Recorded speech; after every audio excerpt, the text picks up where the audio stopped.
We take up our story at the bottom of the East Mound of Çatalhöyük, as seen in Okapi Island in Second Life, and we are walking now up southwards up to the top of the East Mound to the highest eminence called the Southern Eminence, and here the Polish team excavated as well as the Greek team at one time.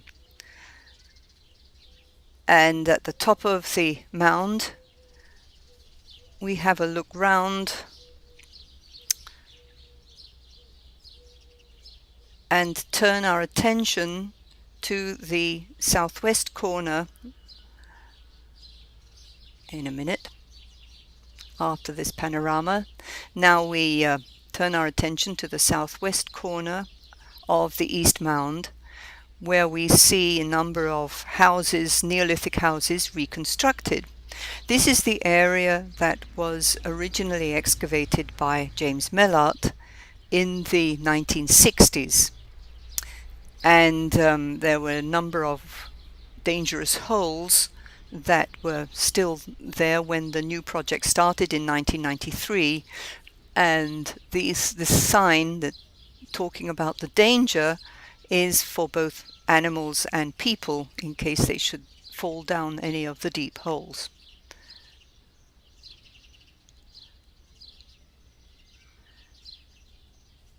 First, let's explore this northern edge of this reconstructed neighborhood, where Colleen Morgan has built and constructed with her student colleagues a replica of Building 77.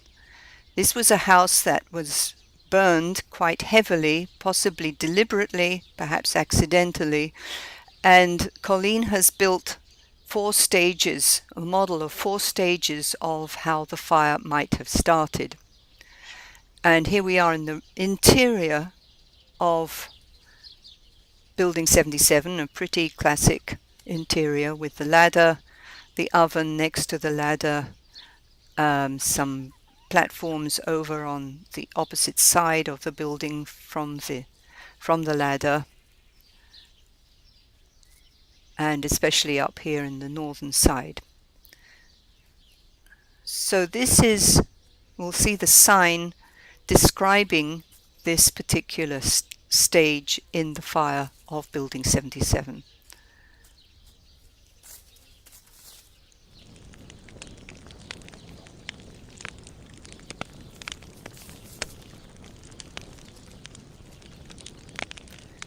This is now stage 2.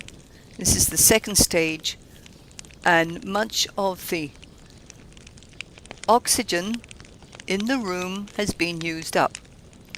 We're first going to look. So you can see stage 2, where the fire is beginning. Now we'll go down to stage 3 of the fire, in which the fire has really got hold.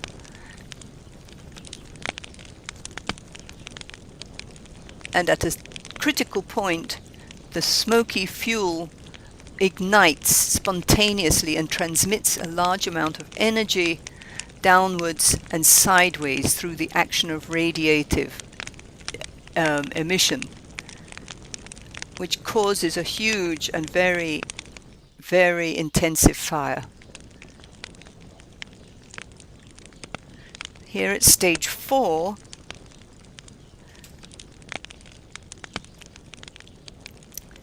is what the house looked like when it was excavated in 2008 to 10.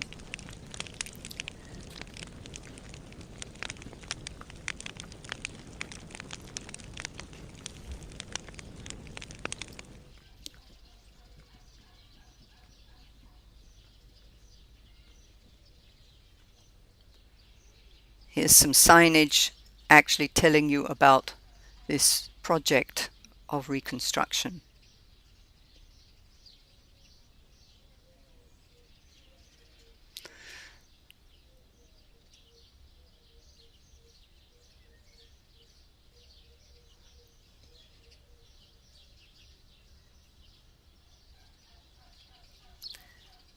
So from here we move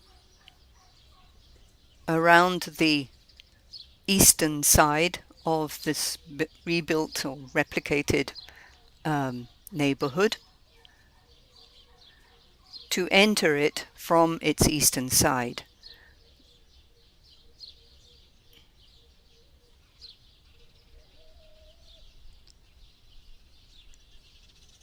This is not how it would have been entered for sure during the lifetime of the building, of these buildings.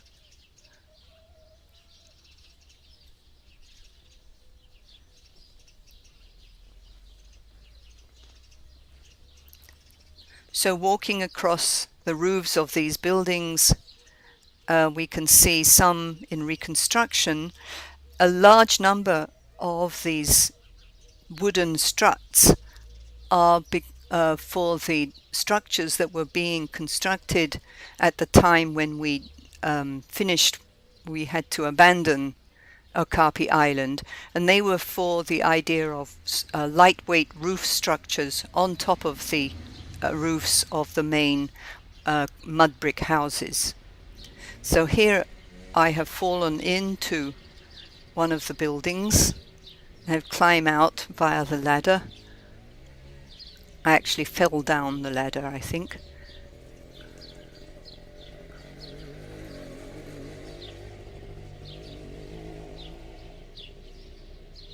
Again, walking across it. The screen that you see in the background was a screen where for some events we would show movies, and everyone would sit around either on these buildings and watch the movies or down on the grass beyond.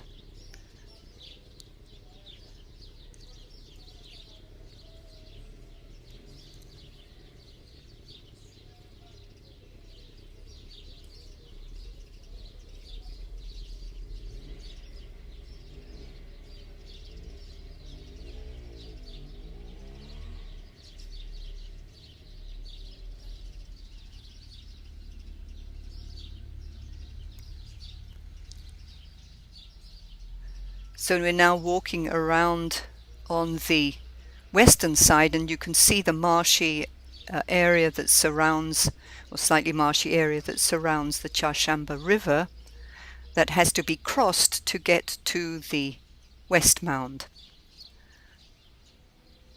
So I'm now walking around the southwest edge of this little neighborhood of reconstructed buildings and moving towards this strange structure that we constructed for in 2010,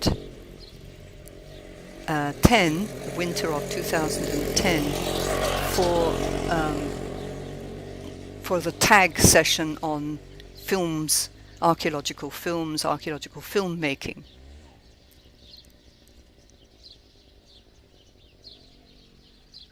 And this building was imported from another site into Okapi Island and looks a little bizarre. So it's one of those things that happens in Second Life. But it's very beautiful. It's a kind of tree house.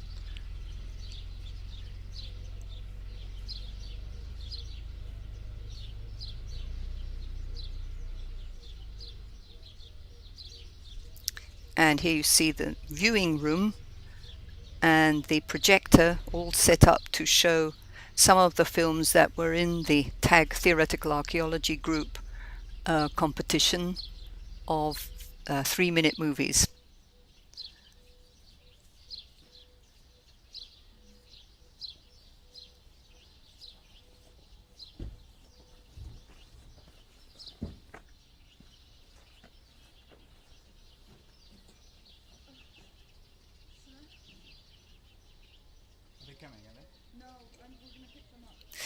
This building is located in the southeast corner of Okapi Island, and in real-life Çatalhöyük, this is an area that has been relatively unexplored. So that was one of the reasons why we put it in this space, since there was very little that could be built out in that corner of the site. So now we're flying to the northern end with the northern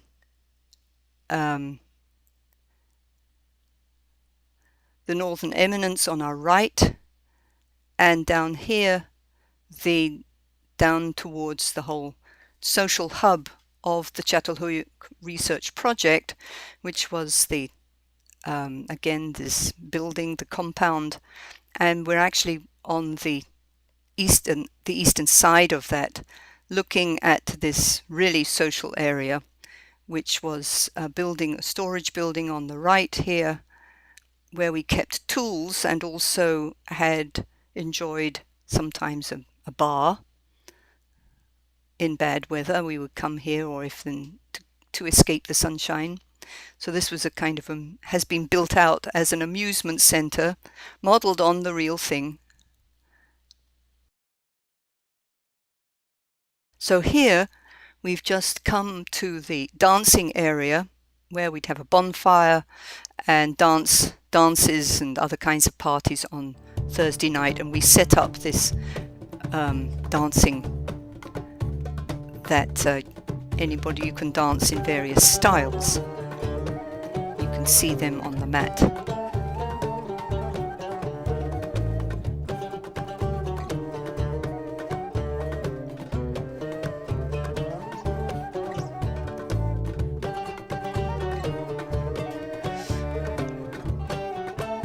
I am actually dancing Burcu's dance here.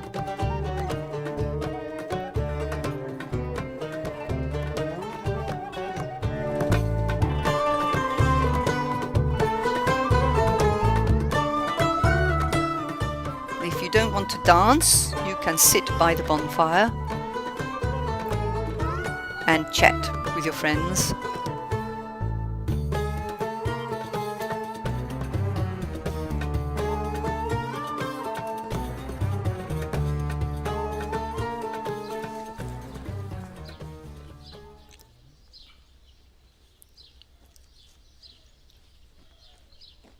It's a very strange sensation to sit with members of the Çatalhöyük archaeological project on this Okapi Island, around this Okapi Island fire, in just the way we do it in real life. Some signage about the dance party.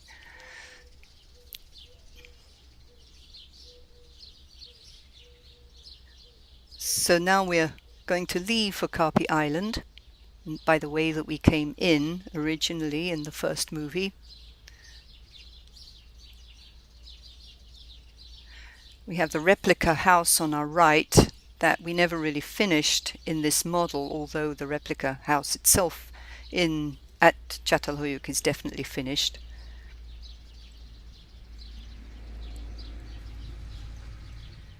So it should have a ladder next to the oven there, and various other things that are in it.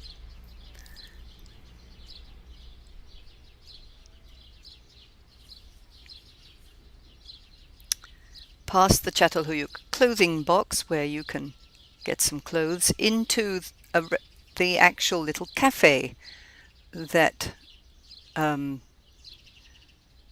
author of this book, Protecting Çatalhöyük, built and served ice cream, a great treat.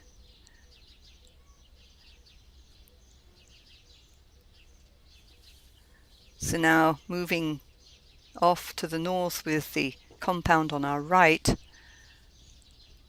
we say goodbye to Çatalhöyük and goodbye to Okapi Island, and very soon this will be an archaeological site itself.